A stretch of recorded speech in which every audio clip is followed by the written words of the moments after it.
لا تذهب يا بني. الذهاب يحتاج لحظة، لكن الرجوع يأخذ العمر.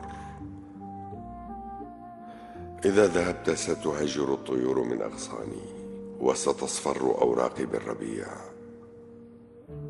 سأتساقط يا بني، سأتساقط على آثار أقدامك. هل من المعقول أن يكون وداعنا بلون الليل الأسود؟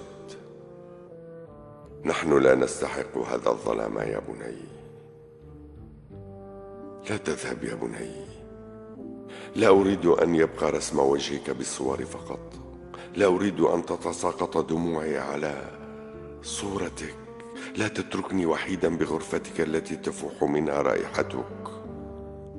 إذا ذهبت ستنتهي طاقتي، سيموت الأمل بداخلي. إذا ذهبت يا بني فلن أستطيع قراءة الفاتحة على شخص آخر. لن أستطيع، لن أستطيع. نحن أناس مراكبنا من ورق، لا يمكننا البكاء فيها، لأن دموعنا هي التي ستغرقنا. الحل هو أن نبقى أنا وأنت دائما